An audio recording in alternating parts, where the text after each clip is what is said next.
tayo? Amen. Mukha nga, mga nakangiti lahat tayo. Maganda ng maganda. Paganda, paganda. Talaga naman. Lagi natin i-declare yan pagising ng umaga.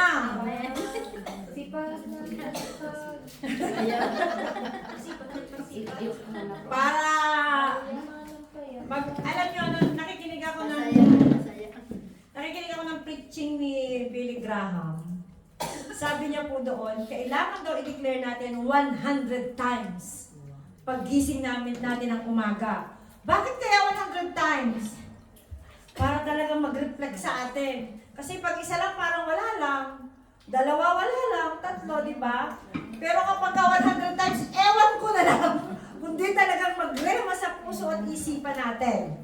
Amen? Kaya yung Word of God, hindi isang beses lang i-declare. Hanggat hindi nagre-rema sa puso natin, huwag tayong titigil ng kadideklara. Amen. Amen? So, ready na ba tayong makinig? Amen. So excited yung mga hindi natin nakikita natin ngayon dito, di ba? Purihin natin ang Panginoon. Palakpakan nga natin ang Panginoon! Para saan ito? Sa tao! Kailangan mataas! Palakpak lamang. Gutom na ba kayo? Parang pagpalakpak lang, hindi pa natin maibigay yung the best sa Panginoon. Amen? Sige, manalangin muna tayo. Father God, maraming salamat po sa oras na ito. We surrender everything, Panginoon, O God.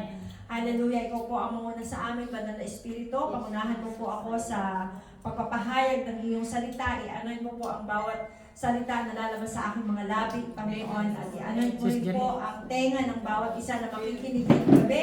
Sinasaway ko po ang anumang ingay na maaaring mag-arise ngayong gabi, Panginoon, O God.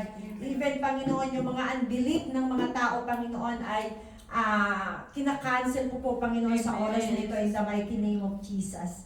At alam po namin, Panginoon, na ikaw ay kasama namin ang presensya ng Banal mong Espiritu, dahil sinabi mo nga po, 2 or 3 gathered together in your name, you are in the midst of us. Salamat po sa presensya ng Banal mong Espiritu na kami ay sasamahan hanggang sa matapos ang gawain nito in Jesus' name. Amen! So, alam niyo ba kung anong topic ko? Dahil tayo lahat ay mga women, amen? Hindi ko ina-expect kasi na darating yung aking isang anak diya na pinakamamahal, na kami magkapit-bahay, hindi man lang ako madalaw. Hallelujah. So, kaya ang akin po, pinag-pray ko talagang mabuti ito. Sabi ko, Lord, 2 weeks akong hindi nag-preach. Ano ba yung word mo para sa Win Tel Aviv? Amen? At ang ibinigay po sa akin ng Lord ay Ruth, Book of Ruth. Sabi ko, bakit kaya Book of Ruth samantalang Purim? March is Purim. Ibig sabihin ng Pur. Purim. Di ba? Queen Esther. Kilala ng mga bata ang Purim, ang Queen Esther. Pero bakit tayo napunta sa Shavuot? Ang Ruth ay binabasa tuwing Shavuot. Amen? Si Ruth. Kasi siya ay namumuha ng mga nalaglag doon sa pinag-anihan.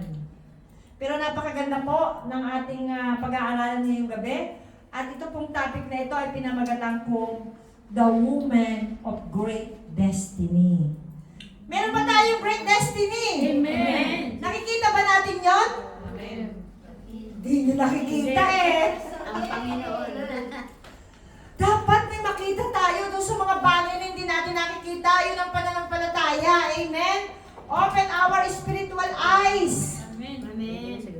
Huwag tayong laging nakatutok sa kung ano. Sabi nga ni Ate Janet na nagpa-practice si Ate Dalia. Sister Dalia, huwag kang tumingin sa organ. Be yourself. Amen. Dapat ganun tayo sa harapan ng Panginoon. Dapat nakikita natin ano ba yung nakikita ng Diyos sa atin. May nakita ba ang Diyos sa atin? Parang, amen, hindi kumbinsido talaga. Hallelujah. Amen. Siguro naman ngayong gabi, makukumbinsi na kayo. Na tayo ay itinalagay ng Panginoon for having a great Destiny. destiny. Parang useless yung lagi nandito kayo, di nyo alam kung saan kayo pupunta. Hallelujah. So tayo po ay, ang ating pag-aaralan ay Book of Ruth at ito po ay 4 na chapter lamang. Pero maiigsit lang naman po siya.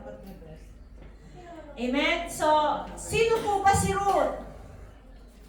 Sabi dito, sino ba si Ruth? Si Ruth po, isa po siyang Gentiles. She was a stranger from the covenant of Israel. Stranger siya dito sa hindi siya Israelita. Sino ba siya? Si Ruth is a Moabite woman who marries a Judean immigrant named Malon. Ang kanya pong asawa ay si Malon. At ito pong si Malon ay isang Moabite. Sabi niya, ano ang ibig sabihin na si Ruth? Alam niyo ba kung sino si Ruth? Imagine mo si Ruth na tagapulot lamang ng mga natira ng mga inaani. Nagbigay ng great history. Hindi lamang sa Biblia hanggang ngayon. Alam niyo ba kung sino si Ruth? Ruth is a great grandmother of King David. Hallelujah. Imagine mo yon, si Ruth pala na namumulot lamang ng mga tira-tirang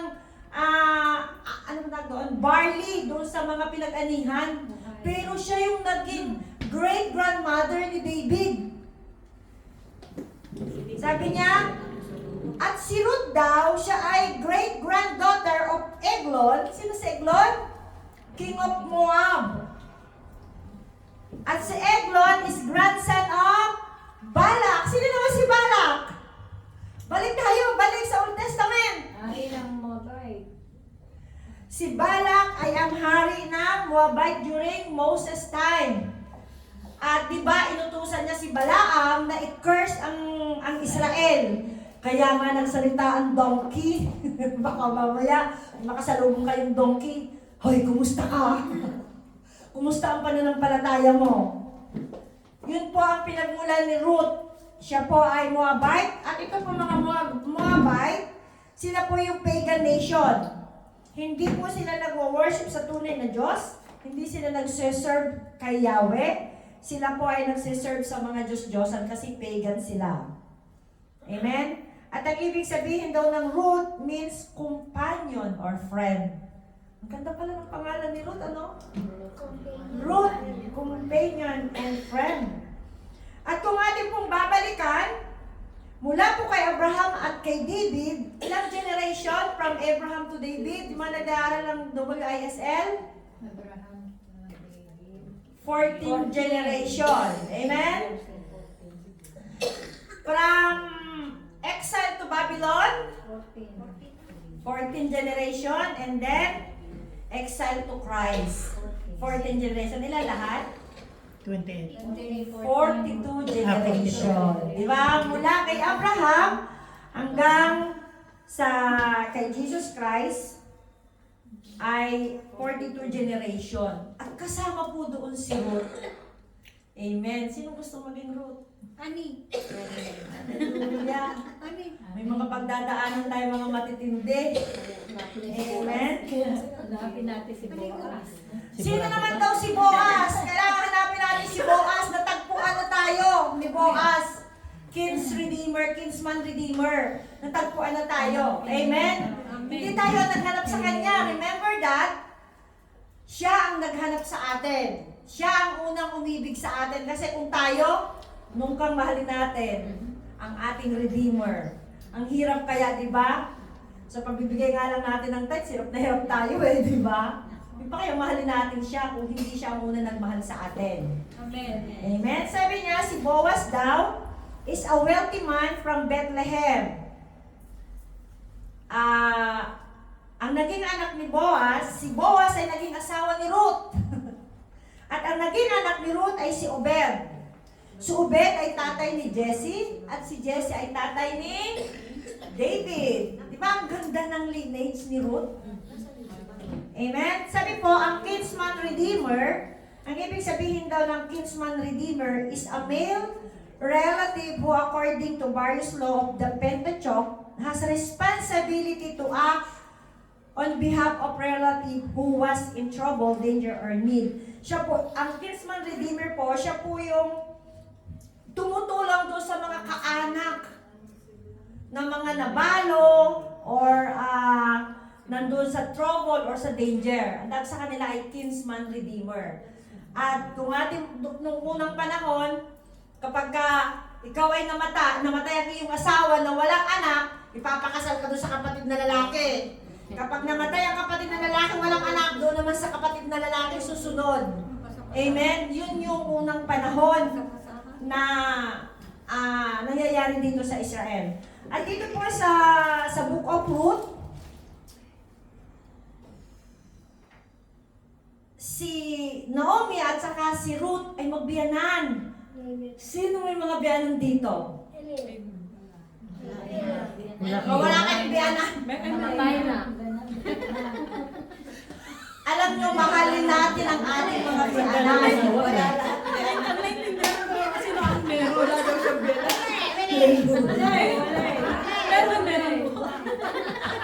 Take two.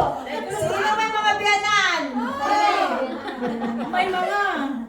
Sabi niya. Alam nyo po, pinagpala kaya ang may biyanan.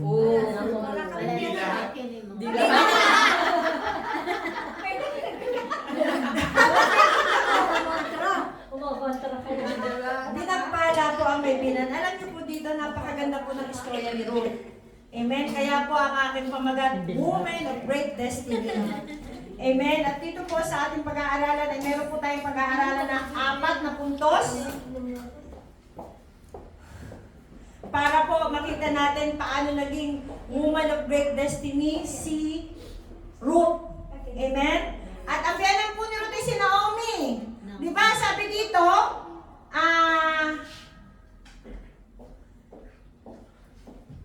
noong unang panahon ng time ni Ruth, ang Israel po ay pinamumunuan ng judges. Wala pa po noong mga king and queen. Hukom pa po ay namumunuan at nagkaroon po ng tagutom. Doon po sa Moab.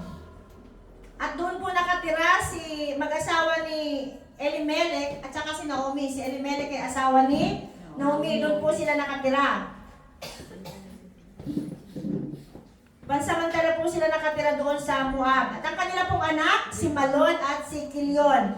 At ang asawa po nito ay magkapatid na si Ruth at saka si... Ang pangalan ng kapatid niya? Orpa. Kapatid din sila. Si Orpa at saka si Ruth.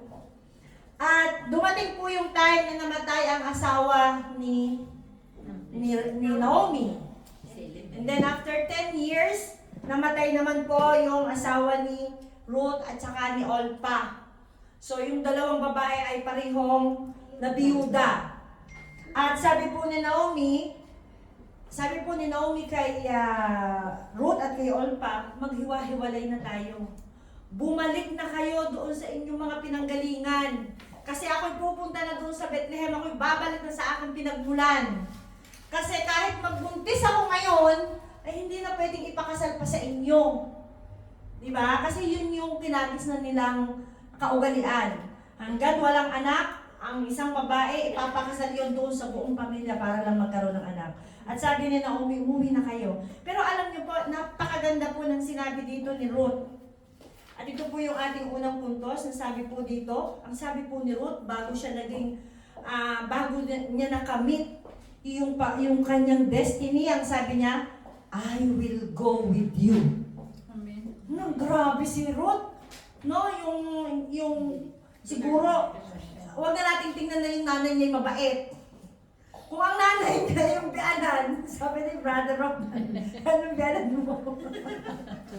Alam niyo yung biyanan ko, sobrang bait.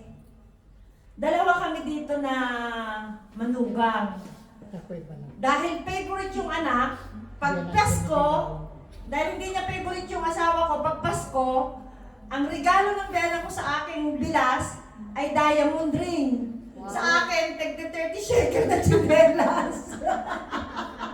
Di ba ang bait? Lagi akong inaaway. Lagi akong inaaway ng biyanan ko.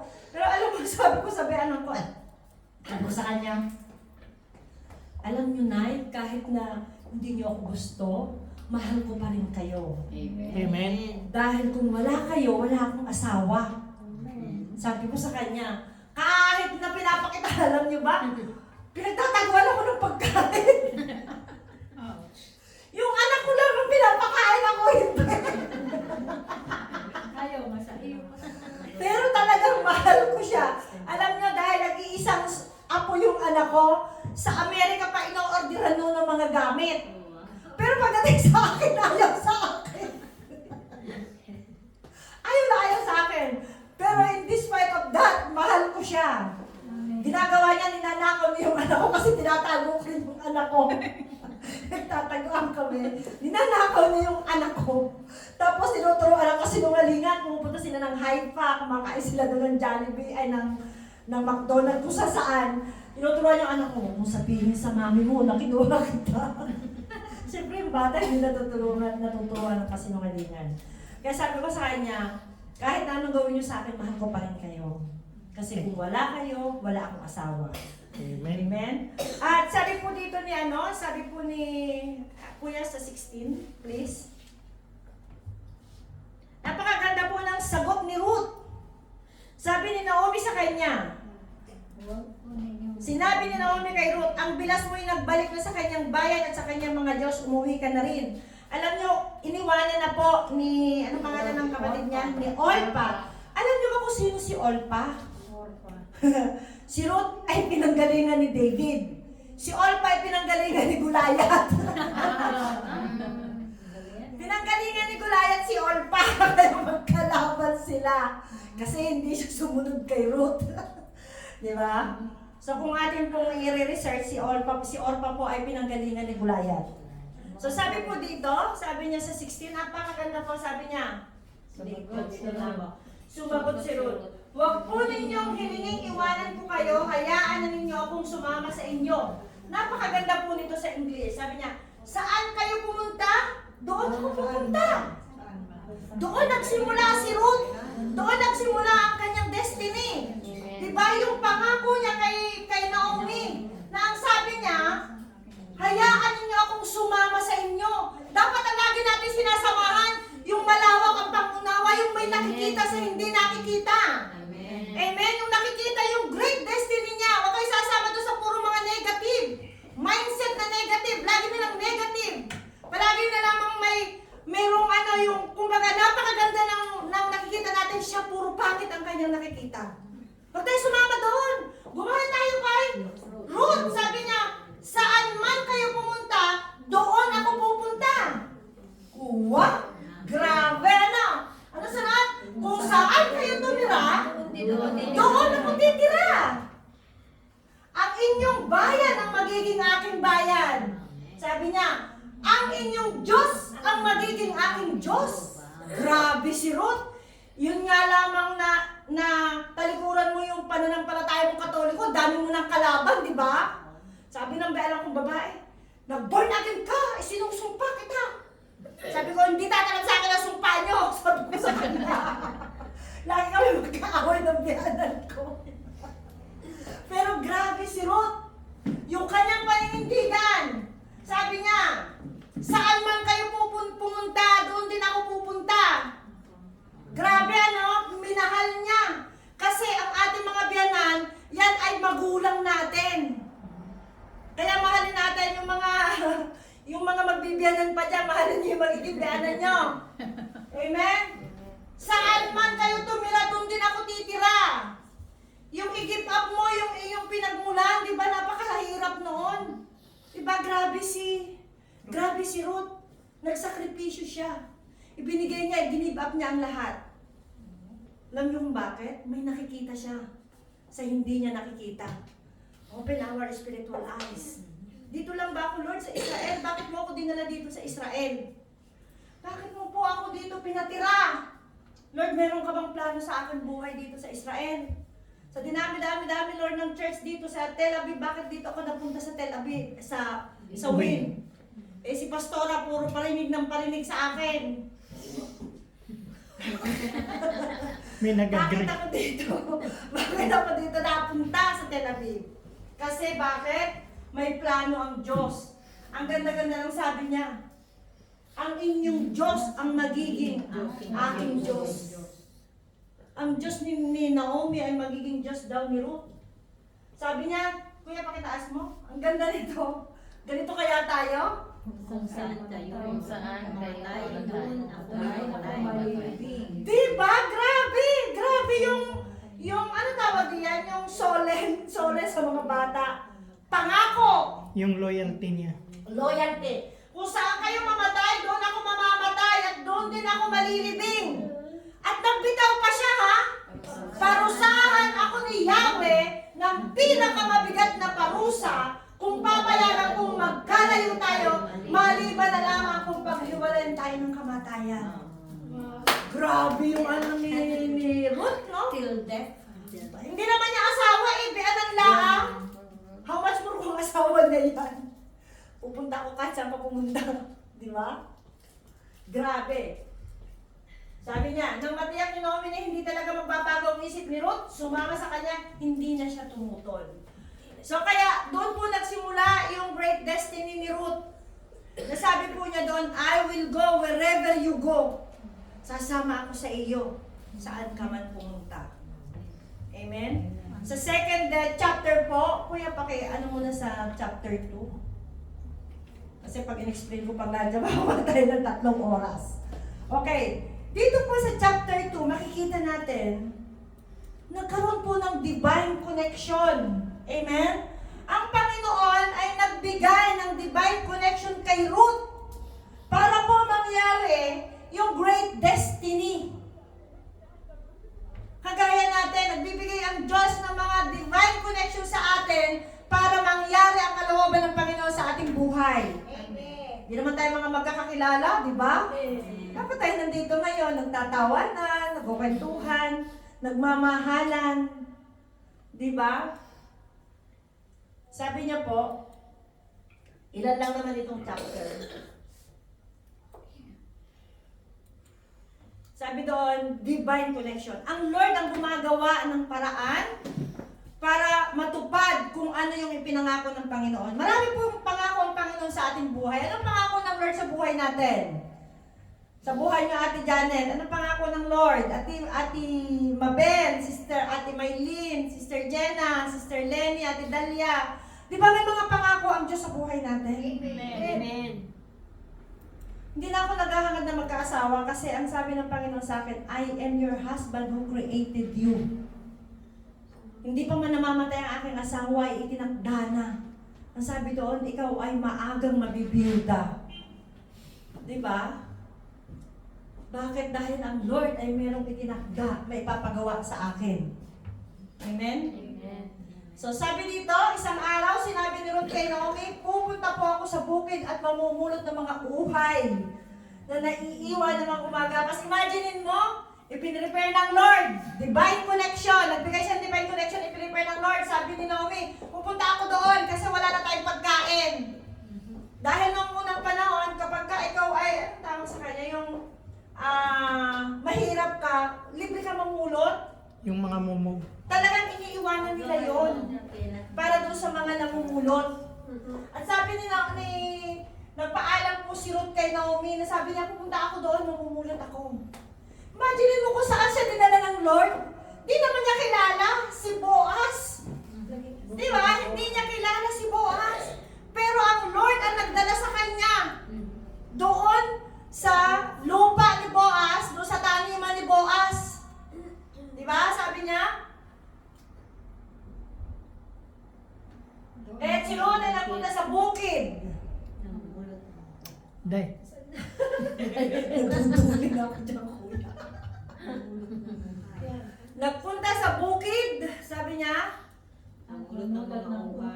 at mamumulat ng mga uhay na naiiwan ng mga gumagapas. Doon ako sa may likuran ng sino mang papayag. Di ba? Nagpaalam pa si Ruth. Sabi ni Naomi, ikaw ang bahala, anak. Kaya't si Ruth ay nagpunta sa bukid at namulat ng mga uhay kasunod ng mga gumagapas. O, tingnan nyo, ayan na, sunod na. Nagkataong ang napuntahan niya ay ang bukid ni Boaz, isang kamag-anak ni Elimelech na napakayaman at iginagalang sa kanilang bayan. Do you think yun ay aksidente lamang? Na si Ruth ay napunta doon sa lupain ni Elimelech? Do you think it's an accident? No. It's divine connection. Ang Lord ang nagtakda. Sa dami siguro, ito'y daan papunta doon. Ito'y dito. Sabi siguro ni Naomi, saan kaya ako pupunta din eh? Baka din eh, dire-diretso lang, wala akong ano, kaya lang maputi. Dito na lang ako. At doon sa napuntahan niya, lupain pala ni Boaz. Sino daw si Boaz? Sabi niya. Si Boaz daw ay napakayaman at iginagalang sa kanilang bayan. At alam niyo si Boaz, hindi naman siya bata. May edad na. Matanda na si Boaz. Amen? Sabi niya, kaya pa kay sabi niya, siya ay napakayaman at iginagalang. Di nagtagal, tingnan niyo dumating naman si Boaz mula sa Bethlehem. Galing pa ng Bethlehem. Sumain yun, napakabait ni Boaz. Oh, tinan mo, pagdating niya, bumati pa. Sumain niyo si Yahweh. Siguro sabi niya, Shabbat Shalom. Di ba? Sabi niya, ang bati niya sa mga gumagapas, pagpalain naman kayo ni Yahweh, sagot nila. Nang makita si Ruth, itinanong ni Boaz katiwala, sino ang babae niya? Nagandahan kay Ruth. Dito nagsimula ang kanilang love story, K-drama. Ang Ruth, ang Book of Ruth pala ay naging K-drama. Saan na ng K-drama dito? Korean drama. Ito na, naging Korean drama na yung buhay ni Ruth. Sabi niya, siya po ang Moabitang kasama ni Naomi nang umuwi rito mula sa Moab, sagot ng katiwala. Nakiusap po siya makapamulat ng nalaglag na mga uhay. Pinayagan ko naman, kaya't maaga-maaga pa ay naparito na siya. Katitigil lamang niya para magpahinga sandali. O, tinan mo nilapitan ni Boaz si Ruth at kinausap. Anak, huwag ka nang pupunta sa ibang bukid. Dito ka na lamang mamumulot kasama ng aking manggagawang babae. Bakit anak? Kasi matanda na nga si Boaz. Tinan mo, ang bait niya, di ba? Yung daway ng kanyang pananalita, di ba? Hindi yung mabagsik. Sabi niya, anak, di ba? Parang yung pagsasalita niya, napakalambing, anak, huwag ka nang pupunta sa ibang bukid. May naramdaman siyang kakaiba. Why? Tinouch ng Lord ang puso ni Boaz. Amen. Amen? Kasi siya yung divine connection na ipinadala ng Panginoon para mangyari yung great destiny ni Ruth. Ikaw ba namang makasama sa lineage ni Jesus Christ ang iyong pangalan? Grabe patay ka na. Hanggang sa end of generation, binabanggit-banggit ka pa. Samantala kung tutuusin si Ruth ay hindi naman Israelita. Kaaway nga siya ng Israel, di ba? Pero bakit? Sa kanya nang galing ang lineage ni Jesus Christ. Ano yung sikreto? Masunurin si Ruth. Di ba yung kanyang bianan? Susunod ako sa iyo. Sabi niya, tingnan mo kung saan sila gumagapas at sumunod ka. Sinabi ko sa mga tauhan ko na huwag kang gambalain. Grabe, di ba yung favor ng Lord? Siya na nga yung nanghihingi. Andun pa yung favor.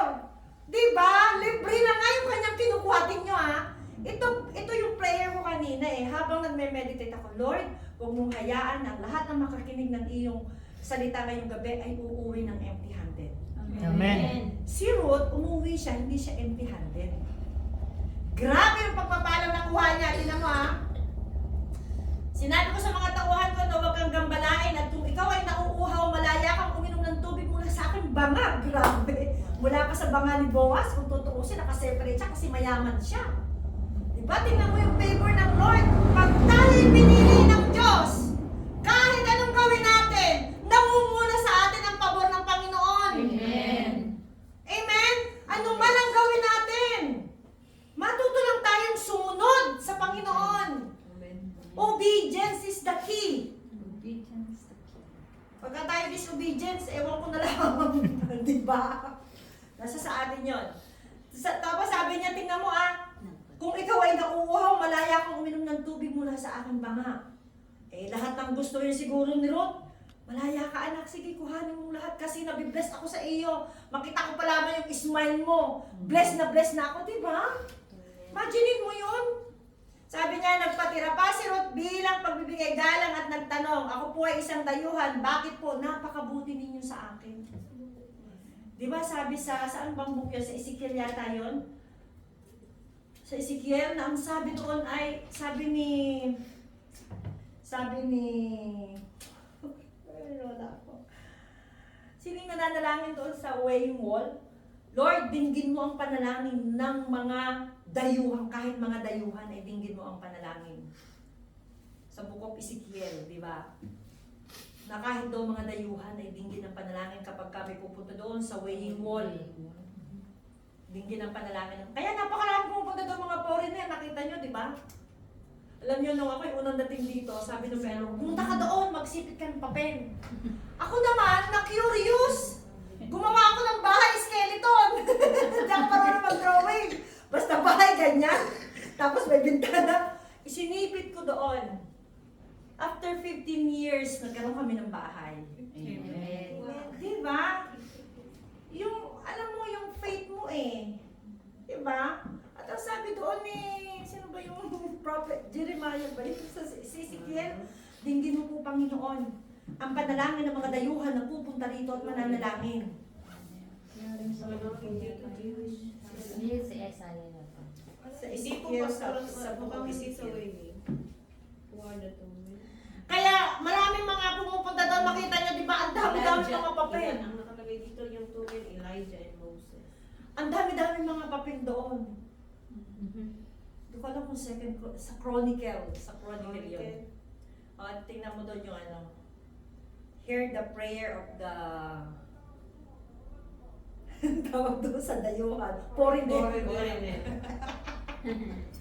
Ay, nawawala ko. Okay, balik tayo doon.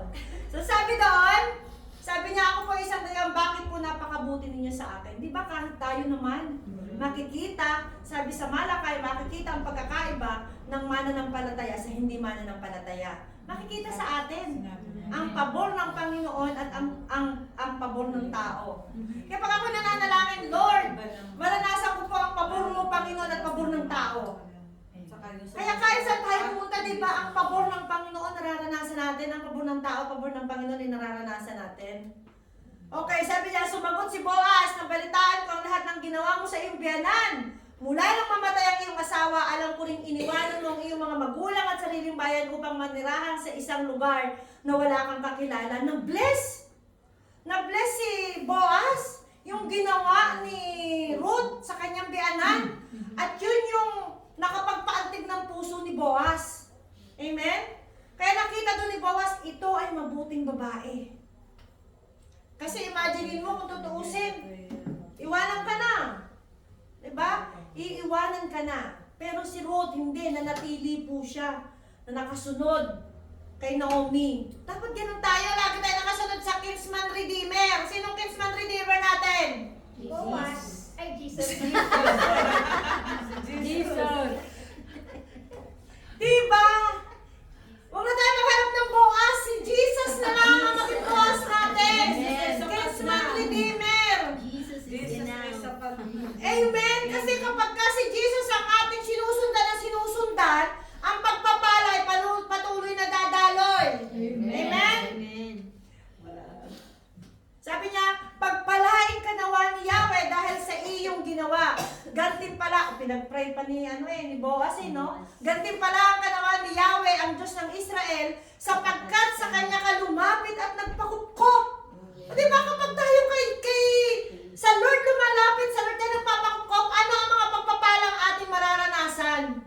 Mangunguna sa atin ang pabor ng Diyos at pabor ng tao. Amen. Naranasan niyo ba yun? Amen. Di ba? Kahit na naglalakad ka dyan, sa kalsada, kapag marami kang dala, may tutulong at tutulong sa'yo, di ba? Amen. Makita ka lang malaki at dyan mo, kala buntis ka. Bibigay sa'yo. Tatawarin ko. Uuupuin ka sa Oo, pwede ka talaga. Pero pag nakita ka hindi ka buntis, nako, kahit naupo ka na upo, wala silang pakialam. Basta nakaupo sila. Alala ko yung nanay-nanayang ko dito, malaki ang tiyan. Sabi ng sundalo sa kanya, Tisbi. Sabi ng ano ko, Lolo, sa tuta. Lolo, sabi sa kanya. Ang alam buntis. Lalaki ang tiyan. Amen! Kaya sabi doon, sabi niya, gantimpala ang kanawa ni Yahweh, ang Diyos ng Israel. tayo nagpakukup sa Panginoon, ano gagawin sa atin ng Lord? Gagantimpalaan niya tayo. Amen. Amen? Amen. Sumagot si Ruth, salamat po, pinalakas ninyo ang aking loob sa inyong sinabi. Kahit ako isang hamak na lingkod at sa katunayan hindi kabilang sa inyong mga manggagawa, naging mabuti kayo sa akin. Yung pabor ng Lord. Amen. Amen. Alam mo yung sabi doon, naging mabuti kayo sa akin. Nagiging mabuti sa atin ang mga nakapaligid sa atin. Kasi sabi ng Lord sa Malakay, sa chapter 4, sabi niya doon, makikita ang kaibahan ng mga mananampalataya sa hindi mananampalataya. Bakit? Kasi nangunguna sa atin ang pabor. Hahawiin ng Diyos ang lahat ng mga daraanan natin. Amen. Kahit pa yun ang mga immigration, halang-alang sa iyo. Diba? One time po noong back, I don't know kung anong year yon, usong-uso yung suicide bomber sa bus. Thank you, Ate. Usong-uso po yung suicide bomber sa bus. Nakasaya ako ng bus 25. Doon sa sinasakyan kong bus 25, yung pinaka-puwitan, sumabog. Alam nyo ba na, kasi mahaba siyang bus eh. Yung pinaka-puwitan, yun lang sumabog. Doon sa paunahan, doon ako nakaupo, hindi sumabog yun. Pagbaba ko ng bus, narinig ko yung tinig na dahil sa iyo. Alam mo yun? Di ba si Paul? Dahil kay Paul, hindi napahamak yung mga nakasakay doon sa barko na nawasak, di ba? Dahil sa'yo. Yung katabi mo nga nasisave. Di ba napakarami natin nakikita sa mga reels, sa mga YouTube, na andun na eh, pero nasisave siya. May nasagasaan nga, pagkalampas ng tanwin ng truck ay tumayo. Paano nangyari yun? Nasagasaan nga eh. Di ba? Kasi nandun lagi ang pag-iingat ng Panginoon. Amen. Di ba? Sabi niya, nang dumating ang oras ng pagkain, tinawag ni Boaz si Ruth, halika rito. Kumuha ka ng tinapay, isawsaw mo sa sarsa. Grabe yung tinapay, may sausawan pa. May sauce pa. May sauce pa, grabe. Kaya siguro ano yun? sauce yun? Pizza siguro yun. May gravy. May gravy. Kaya Jollibee na yun. may gravy pa siya.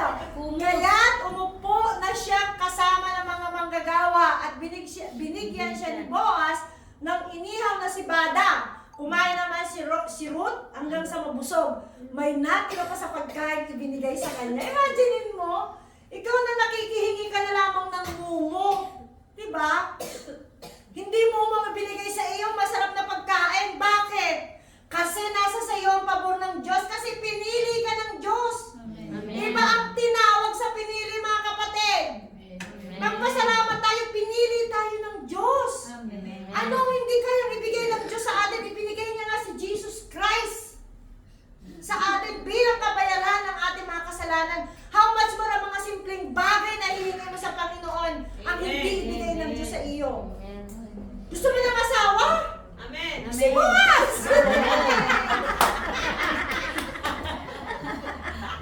May Boaz oh! Diba? Nang ipagpatuloy niya ang pamumulat, pinagbilinan ni Boaz sa mga manggagawa, hayaan niyo siyang mamulot kahit sa tabi ng mga binigkis na uhay, huwag ninyo siyang babawalan. O tinan mo nga, yung pabor, Kuya Taas.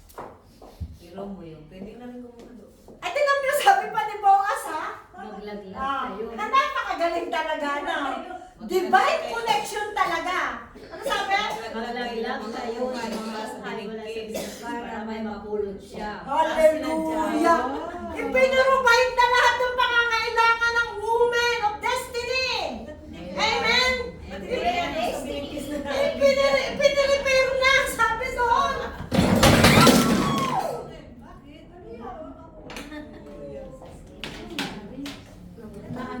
Hindi ko yan ano ha, malayo ako.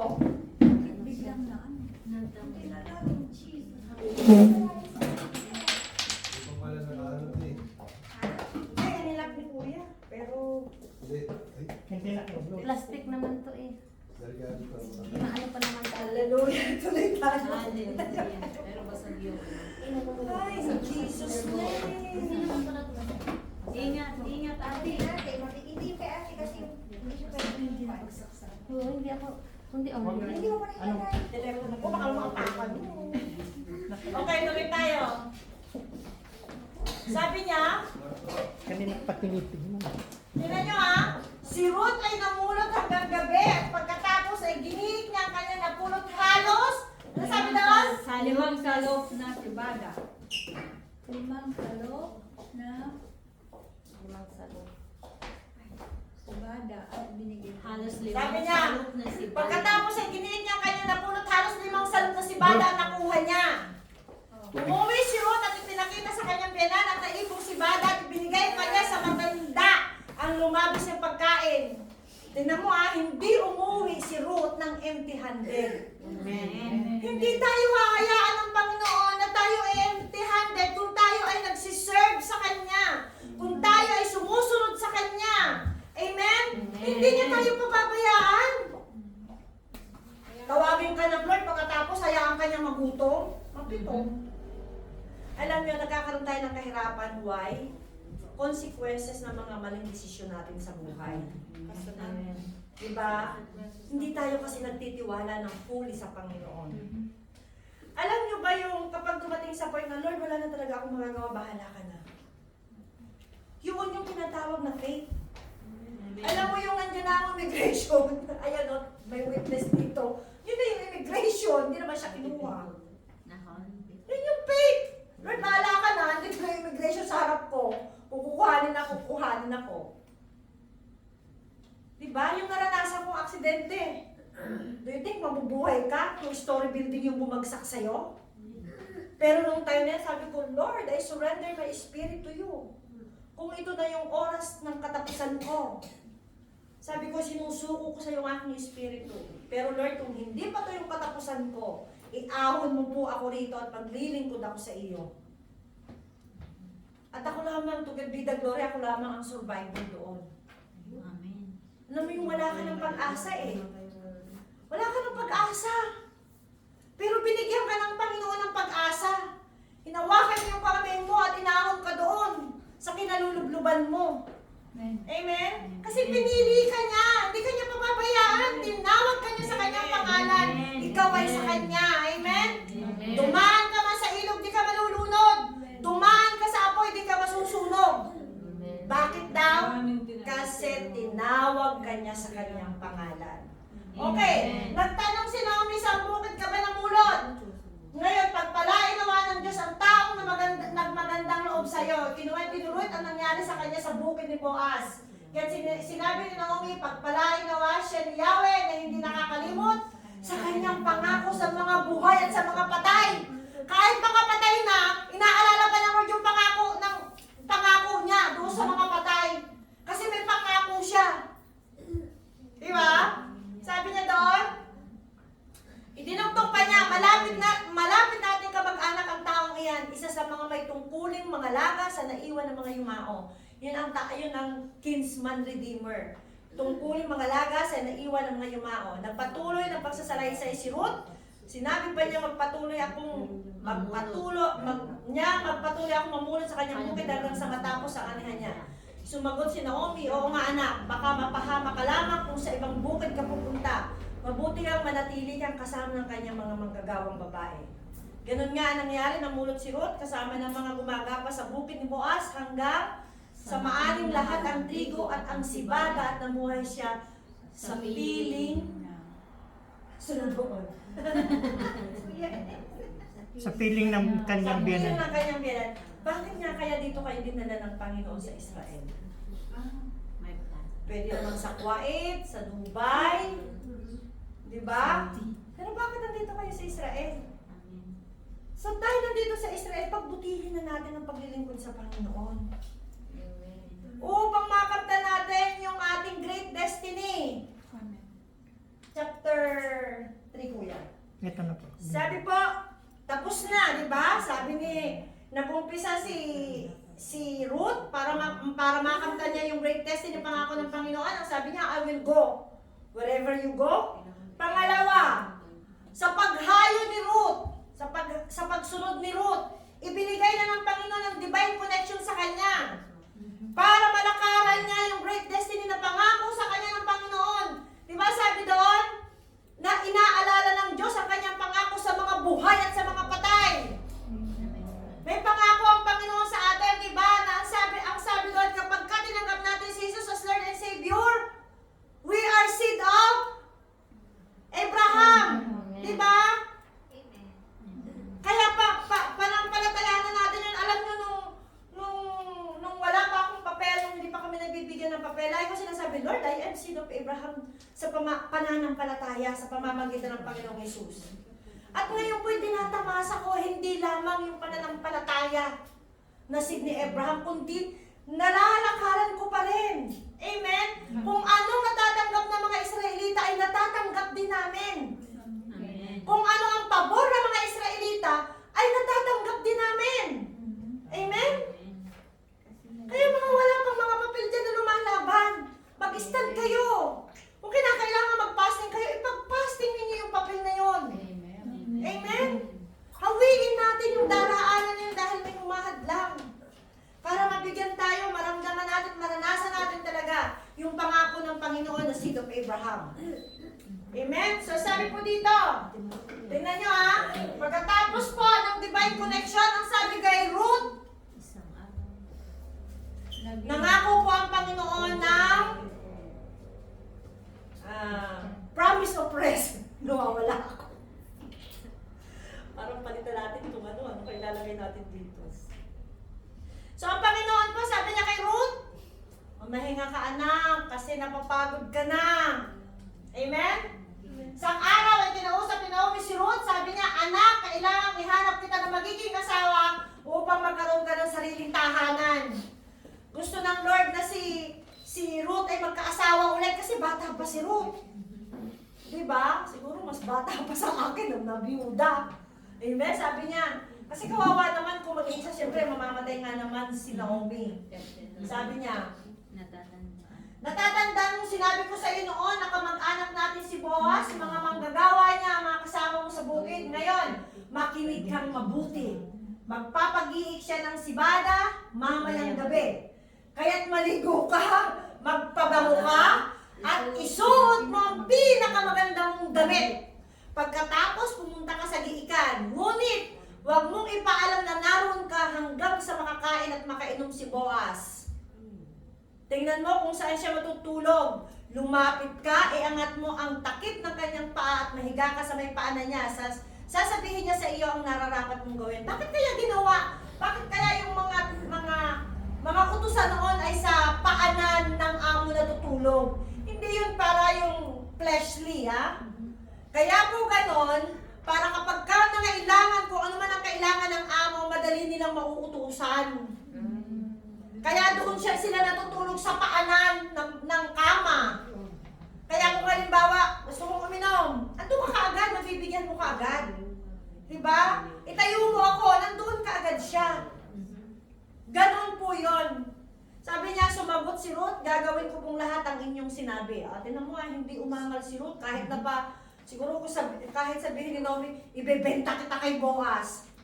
Ang sagot pa rin ni Ruth, gagawin ko po ang inyong sinasabi. Kasi masunurin siyang bata. Nagpunta nga si Ruth sa giikan upang isagawa ang lahat ng sinabi ng kanyang biyanan. Masaya si Boaz matapos kumain at uminom, medyo lasing na siguro si Boaz. Kaya hindi na niya napansin si Ruth. Maya-maya nahiga siya at natulog sa tabi ng bunto ng sibada. Marahang lumapit si Ruth, iniangat ang takip ng paa ni Boaz at nahiga sa paanan nito. Kasi kapag yung katulong na andoon, saglit lamang, pag gumalaw yung amo, magigising din siya. Hindi na kailangan na gising pa siya, oh, gising. Sino yung mga umatulog dito parang mantika? Nalaglag na yung mga alaga, tulog pa! Nalagyan na ng mga tae sa mukha, tulog pa! Na maghahating, nasa tayo. Masaya si Boaz matapos kumain, uminom, maya-may nahiga siya at natulog sa tabi ng bunto ng sibada. Marahang lumapit si Ruth. Iniangat ang takip ng paa ni Boaz, nahiga sa paanan niya. Namahinga na rin si Ruth. Diba? Na maghahating gabi nagising si Boaz, nagulat siya nang makitang may babaeng nakahiga sa paanan niya. Sino ka? Tanong niya. Si Ruth po, ang inyong lingkod. Diba? Sabi ni Ruth, ang inyong lingkod. Kasi yung mga natutulog dun sa paanan ng amo, yun ay mga katulong. So, tayo matutulog doon sa paanan ng amo, ha? Okay, sabi niya, isa kayong kamag-anak na malapit kaya dapat ninyo akong kalinghain at pakasalan. Grabe, ano, dapat daw siyang kalinghain at kasalan. Kasi yun nga ayun nga po yung kaugalian noon nung unang panahon dito sa Israel. Kapag kaanak at wala kang anak, dahil si Boaz, ang tawag sa kanya ay kinsman redeemer, ibig sabihin, tagapangalaga ng balong. Amen? Tagapangalaga ng balong. Ito nyo ang bait ni Boaz. Anong sagot ni Boaz? Hindi siya nagalit. Diba? Ang hinahon pa ng pagkakasalita niya, pagpalain ka ni Yahweh, higit na kagandahang loob sa aming angkan. Ang ginawa mong ito kaysa ginawa mo sa iyong biyanan. Grabe, ano, nagpasalamat pa si Boaz? Imaginin mo na yung ginawa niya ay mas higit pa daw sa ginawa ni Ruth sa kanyang biyanan. Ano yung bakit? Kasi si Boaz ay matanda na. Hindi si Ruth naghanap ng bata. Hindi siya namili. Mas pinili niya si Boaz. Samantalang hindi pa nga kilala ni Ruth si Boaz, di ba? Sabi niya, hindi ka naghanap ng isang lalaking bata pa na maaaring mayaman o mahirap. Kasi bata pa nga si Ruth noon. Ipanatag mo ang iyong loob, nalalaman ng buong bayan na isa kang mabuting babae, gagawin ko ang lahat ng sinabi mo. Totoo nga ako'y malapit ninyong kamag-anak at may tungkulin sa inyong ngunit. Naku, merong kontrabida. Ngunit may isang mas malapit na kamag-anak kay sa akin. Sino naman kay drama may kontrabida, ano? Sabi nito, oy, hindi pwede, merong ano, meron pang isang kaagaw. Dito pa. Sabi niya, dito ka muna hanggang madaling araw. Bukas ng umaga, aalamin natin kung pakakasalan ka ng lalaking sinasabi ko. Kung hindi, ipinapangako ko kay Yahweh ang buhay na Diyos na gagampan ng tungkulong matulog ka muna ngayon. Rest! Di ba? Sabi kay Elijah, di ba si Elijah, natatandaan niyo? Pagod na siya. Sabi niya, Lord, gusto ko nang mamatay. Sabi niya, pagod na ako. Sabi ng Panginoon, matulog ka. Natulog si Elijah. Maya-maya dumating yung dove, may dalang pagkain. Elijah, gising! Kakauwak! O, kain! O, pagkatapos si Elijah kumain, Elijah, matulog ka ulit. Maya-maya na naman, nagutom na naman si Elijah, may dala na ng pagkain ng uwak. Di ba? Rest. Sabi niya doon, a blessing while you are sleeping. Gusto ba natin yon? Amen. Na habang tayo natutulog, dumadalo yung pagpapala sa ating buhay. Amen. Di ba? Anong susi? Obedience. Obedience lang pala. Kaya pala hindi natin maranasan yung mga pagpapala kasi disobedience tayo. Ang dami natin dinidisobey. Kagabi nagturo po ako ng about sa Holy Spirit. At nagtanong ako kung may naano, sabi ni Ate Nona, oh, pagka pala hindi ako nag-church, nasasaktan ko ang Holy Spirit. Pag hindi tayo nag-church, nasasaktan natin ang Holy Spirit. Kasi bakit? Will ng Lord na tayo ay nandito. Amen. Para tayo ay makapag-aral. Lagi natin tatandaan, ang church is a glimpse ng heaven. Kung ang church ay glimpse ng heaven, anong ginagawa dito sa church? Gagawin ba natin yung sa heaven? Amen. Of course! Paano ka tatanggapin ko sa langit kung dito sa church wala ka lagi? Baka pagpasok mo sa pinto, hoy, saan ka pupunta? Hindi kita kilala. Nakakahiya yun! Parang excited ka, nakaputi ako. Kasi pagpunta sa langit, lahat ay nakaputi. Excited ako, Lord, nakaputi na ako. Tapos sabi, anong pangalan mo? Oh my goodness, hindi pala nakasulat yung aking pangalan doon. Sabi, saan ka pupunta? Ay, wala dito ang pangalan mo eh. Saan ka pupunta doon sa baba? Baka nandun ang pangalan mo.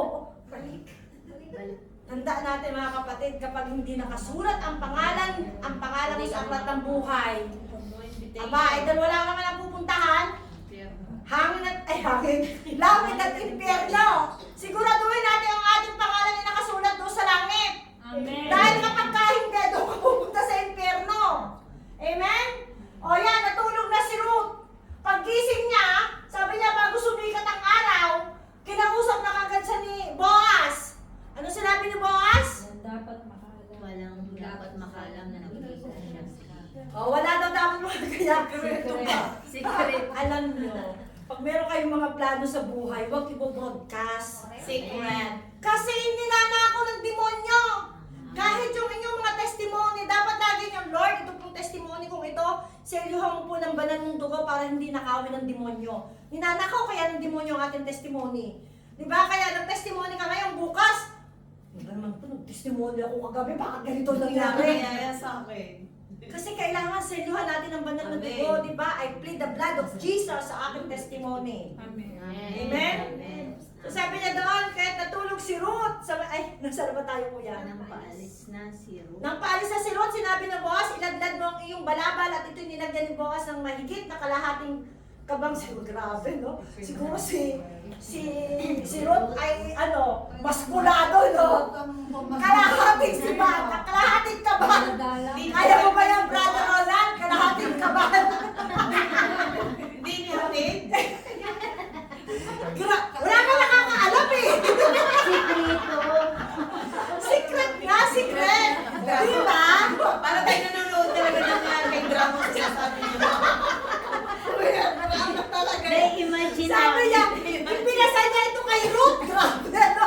Siguro sabi ko, grabe, ang laki ng katawan siguro ni Ruth, ano? At tuluyan na itong umuwi, di ba? Nung makita siya ng ganyang benan, tinanong siya nito, kumusta ang lakad mo? Sabi ni Ruth, eto nga, ang dami-dami ko pang dali. Hindi umuwi si Ruth ng empty-handed. Why? Kasi mahal siya ng Diyos, di ba? Pinagpapala siya, ang pabore na sa kanya, why? Tinawag siya para magkaroon ng great destiny ang kanyang buhay. Amen. Amen? Diba? Imaginin mo yun na kalahating ka ba si Bada, dala-dala, umalis ka nang walang laman ang iyong bulsa, uuwi ka sa Pilipinas, mansion ang iyong bahay. Amen. Sabi niya, grabe. Diba? Napaka-faithful sa tay, sa lahat ng pinapagawa ng Lord. Yung kanyang bahay doon, dami-dami na. May mga paupahan na siya doon, di ba? Imagine mo yung kanyang trabaho na dati part-time lang siya, ginawa na siyang permanente doon. Per hour pa lang ng sweldo. Di ba? Parang nasa kanya yata espiritu ni Ruth. Di ba? Kaya sabi ni Ruth, binigyan pa ako ng sibada. Sabi niya, hindi raw po ako dapat umuwi walang dala. Anong gusto niya? Umuwi kayo sa Pilipinas ng empty-handed? No. Anong susi? Yes. Saan? Lord.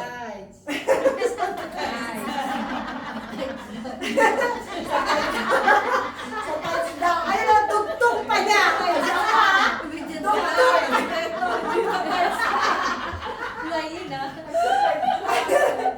Hallelujah. Okay, chapter 4. Last na tayo. Ito na ang destiny ni Ruth. Hallelujah.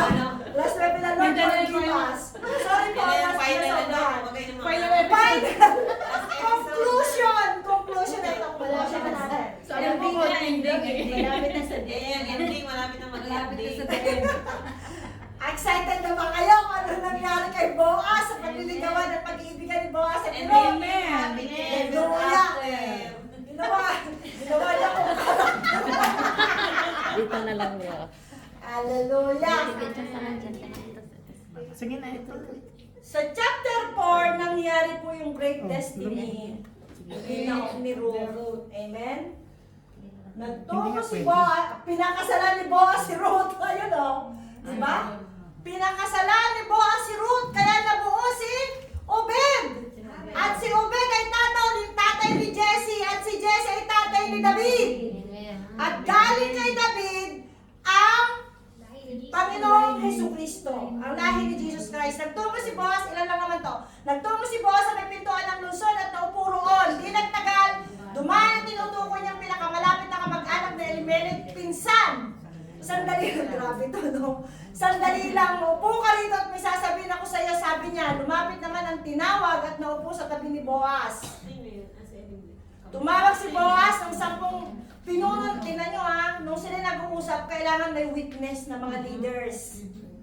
Inanyahan si Magpuron. Ganun din dito kapag may problema, kapag kinausap ang may problema, dapat may leaders na nakaharap. Kasi kung minsan nagkakaroon ng problema dahil doon sa mga sabi-sabi na walang witness. Sinabi niya sa kanyang kamag-anak, ngayong nagbalik na si Naomi buhat sa Moab, nais niyang ipagbili ang bukid ng kamag-anak natin si Elimelech. Sa palagay ko, dapat mo itong malaman sapagkat ikaw ang unang may karapatang bumili niyon. Kung gusto mo, bilhin mo yan sa harap ng mga saksing pinuno ng bayan. Kung ayaw mo naman, ako ang bibili. Bibilhin ko, sagot ng lalaki. Agad na sinabi ni Boaz, kung bibilhin mo kay Naomi ang bukid, kasama sa bilihan si Ruth, ang Moabitang biyuda ng ating pinsan, upang ang bukid ay manatili sa angka ng namatay. Yun ang reason kung bakit kapag ikaw ay walang anak, kailangan sa pamilya-pamilya, kasi para hindi mawala ang yaman ng pamilya na andun pa rin. Pagka ni Diyos sumagot ang lalaki, kung ganon, hindi ko na gagamitin ang aking karapatan sapagkat manganganib namang mawala ang sarili kong mana. Ikaw na ang bumili. Na-on-package din. Grabe ang Lord, diba? Sabi ng Lord doon sa lalaki, huwag mo siyang bilhin, hindi siya para sa iyo. Para lang ito kay Boaz, kasi nakatakda na si Boaz sa kanya, diba? Diba ganun tayo, may naririnig tayo? O ito may asawa. Mahal ko siya, Lord eh. May asawa nga eh. Di ba may bumubulong? Huwag mo nga siya anuhin. Kasi may asawa nga siya, di ba? Kaya ito may bumubulong doon sa pinsan. Ay, ayaw ko na. Meron palang kasama eh. May package. May package din. Pag binili mo yung isa, may kasama, tagalinis. Hallelujah. Ganito ang kaugalan sa Israel noong unang panahon kapag tinubos o binila isang ari-arian, inuupa na nagpatubos o nagbenta ang kanyang sandalyas at ibinibigay sa bumili bilang katibayan ng kanilang kasunduan. Walang pirmahan! Sandalyas! Kaya dapat bago yung sandalyas, bago humarap doon sa bibili, di ba? Grabe! Kaya, nang sabihin na nakakita ko sa siya na bumili, hinubad ito, at kuya, taas pakitaas. nito ang kanyang sandals sa bibili. Matapos tanggapin niya, sinabi ni Boaz sa matatandang pinunod sa ibang naroon, kayo ang saksi ko na binili ko kay Naomi ang lahat ng nasa pangalan ni Elimelech at ni Nakilyon at Malon. Sabi noong pinsan, ayoko na mawawala na ako ng ari-arian kasi baka hindi siya magkaanak. Kay Ruth mapupunta lahat. Natakot kasi nakadalawang biyuda. Di ba? Takot siya. Kaya sabi niya, baka mawalan ako ng ari-arian. Kasama sa bidihang ito ay magiging asawa ko si Ruth, ang Moabitang biyuda ni Malon, upang manatili sa angka ng namatay ang mga ari-arian. Sa pamamagitan nito ay mananatiling buhay ang kanyang pangalan sa hanay ng kanyang kamag-anak at sa kanyang bayan. Inuulit ko, saksi kayo sa bagay nito, may witness, di ba? At sila ay sumagot, oo, saksi kami. Sinabi naman ng matatanda, pagpalain naman ni Yahweh ang babaeng iyon. Grabe. Imaginein mo yung i-bless ka kahit ng mga elders. Yan ang pangalan na Diba? Yung papatungan ka ng kamay ng mga elders.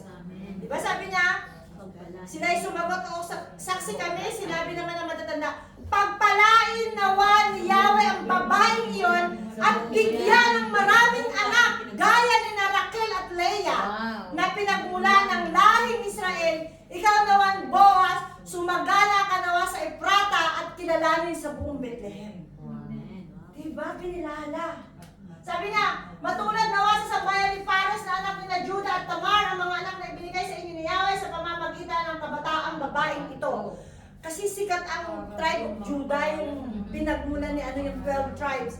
Napangasawa nga ni Boaz si Ruth at inuwi sa kanyang tahanan. Pinagpala ni Yahweh si Ruth, kaya ito'y nagdalang tao at nanganak ng isang lalaki. Sinabi ng kababayan kay Naomi, purihin si Yahweh. Binigyan kanya sa araw na ito ng isang apo na kakalinga sa'yo. Natuwa yung mga yung mga kaibigan ni Naomi. Sabi niya, ito apo na kakalinga sa'yo, maging tangyag nawa sa Israel ang batang ito. Alam niyo, inampo ni Naomi yung bata. Yun kasi ang kaugalian. Hindi naman niya kaano-ano, di ba? Pero inampo niya at tuwang-tuwa siya. Pag-ahatid, nawa siya ng kaaliwan sa puso mo at mag-alaga sa iyong pagtanda. Ang mapagmahal mong manugang na nagsilang sa bata ay higit kaysa 7 anak na lalaki. Grabe, no? Grabe yung blessing ni Ruth. Kinuha ni Naomi ang bata, magilino, kinalong at inalagaan mabuti. Siya tinawag nilang Obed. Ipinamalita nilang nagkaapo ng lalaki si Naomi, si Obed ang siyang ama ni Jesse, na ama naman ni David. Ang angka ni David. O yan na, ang pagkakasunod-sunod ng angka ni David. So nakita natin, nangyari yung great destiny ni Ruth. Ano yung great destiny ni Ruth? Ang maging lineage ni Jesus Christ. Amen. Gamitin ka mo naman ng Panginoon na ikaw ang magdadala, dadalahin mo yung, wow, ako ay grandmother ni Jesus Christ. Ang akin lamang ginawa, sumunod lamang ako. Nagpaalipin ako sa aking bianan. Sumunod lang ako, di ba? Wala akong ginawa, hindi ako nagbigay ng pera, hindi ako gumastos, ako pa ang binigyan. Amen? Bakit? Nakita ni Ruth yung destiny na inihanda sa kanya ng Panginoon. In despite ng pangit na nangyari sa kanyang buhay, ang nakikita niya ay maganda. Amen. Kaya dapat ganun tayo bilang mananampalataya. Diba? Na kahit na pangit na nangyayari sa buhay natin, sabi nung amo ko nung nasunugan kami, Gigi, why you're smiling? Why you're happy? I'm crying! Sabi niya, dahil wala kaming nailigtas nung nasunog, diba? Bakit masaya ka pa? Lagi kang nakangiti, sabi niya, samantalang ako umiiyak ako kasi awang-awa ako sa iyo. Dahil hindi ko nakikita yung pangit na nangyayari. Ang nakita ko, ang Lord ay may gagawin sa aking buhay. Amen? At nakita ko yun, na hindi ako pinabayaan ng Panginoon sa panahon ng mga pinagdaanan ko. Alam niyo yung kahit napatay ka na, ay buhay ka pa rin. Kasi tinawag ka ng Panginoon. You have a great destiny. Amen. Amen. Lakaran natin ito. Yung pagkatawag sa atin ng Panginoon, lakaran natin ito. Amen? Amen. Huwag tayo magpatulog-tulog si Ruth. Anong ginawa ni Ruth? Kahit nakalahating sako si Batas. Sige. Di ba? Buhat-buhat niya. Ang bigat-bigat kaya na siguro laki-laki ng katawan niya. Baka mas malaki pa kay Brother Ruth ng katawan niya, di ba? Tayo ano lamang ang gusto ng Panginoon? Ano ang commission ng Panginoon sa atin? Matthew 20:28. 28:19-20. Go and make disciple in all nations. Baptizing them in the name of the Father, the Son, and the Holy Spirit. Yun lang ang pinapagawa sa atin. Hindi sinabi ng Lord, hala, pumunta ka doon. Mag-ali ka. Magbungkal ka ng lupa. Ang pinabubungkal sa atin ng Panginoon ay yung lupa, yung puso na bato. Sa pamamagitan ng paghayo natin. Amen? At habang ako'y nakapasing, ang dami po na inilalagay ng Panginoon sa akin puso na pinapagawa sa akin. At siguro po this coming March, bago mag-Pesak, ay magdi-declare po ako ulit ng fasting para po tayo ay makahayo. Kung noon ay ginawa natin ang evangelistic, ngayon ibabalikan natin sila. Amen. Para muli natin silang hukayin, muli natin silang taniman at diligan. Amen. Amen? Ready ba kayo na sumama? Amen. Pag tayo, excited, di ba? Amen. Amen. I-restore natin yung mga napabayaan natin ng mga tigang na lupa. Amen? Kaya sabi ni Naomi, I will go wherever you go. Ano pa? Bibigyan tayo ng Lord ng mga divine connection para mangyari sa atin yung great destiny na itinalagan niya sa atin. At habang ginagawa natin yung mga pinapagawa ng Lord, nag-promise siya ng rest, kapahingahan sa atin. Di ba kahit tayo pagod, nakangiti pa rin tayo. Amen. At doon lang natin makakamtan yung great destiny na pangako sa atin ng Panginoon. Gusto ba natin makita kay Ruth? Amen. Hanggang sa ngayon nakasulat ang kanyang pangalan na siya great-great-great-grandmother ni Jesus Christ. Tayo kaya, ano kaya ang magiging legacy natin na iiwan sa mundong ito? Nasa sa inyo ang tanong yun. Anong legacy ang iiwanan mo sa mundong ito? Amen? Okay, tayo mag-communion na po. Nasaan na yung ating communion? Great, great, great, great. Nasaan na po? Baga ako ka na sa kuko. Ako pa.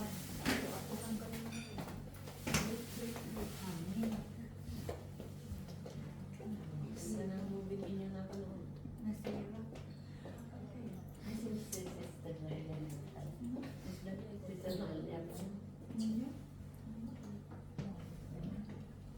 Amen. So alam naman na po natin ang communion